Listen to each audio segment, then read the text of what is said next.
Enfin, on l'attendait cette séance de rebond du CAC 40, on l'a eu, l'indice français finit la journée en progression de 1,34% vers les 5387 points sur la semaine. Pas de miracle cependant, avec un repli de 2,08%. Aujourd'hui, la tendance a notamment été portée par des indices PMI meilleurs qu'attendus en France et en zone euro après 4 mois de repli.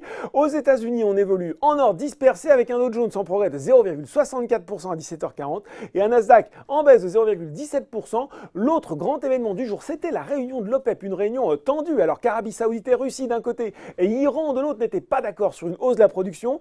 Finalement, un consensus a émergé pour une augmentation de production de 1 million de barils par jour à partir de juillet, mais dans les faits, ce sera sans doute un peu moins alors que certains pays, dont le Venezuela, seront dans l'incapacité d'augmenter la cadence. En tout cas, c'est la fête pour les pétrolières et parapétrolières aujourd'hui à Paris alors que le Brent rebondit autour de 75 $.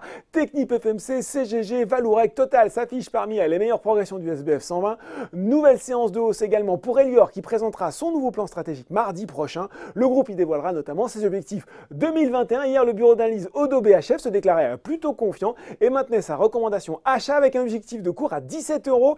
Iliad aussi a tout compris. Grâce à l'Arcep, le gendarme des télécoms a rééquilibré en faveur de Free plusieurs dispositions des accords passés entre l'opérateur et Orange pour cofinancer le déploiement de la fibre en dehors des zones très denses du territoire. À noter enfin la hausse, l'explosion, plus 50% de la biotech Nanobiotics après les résultats positifs de phase 2-3 de son essai évaluant NBTX R3 dans les sarcomes du tissu mou.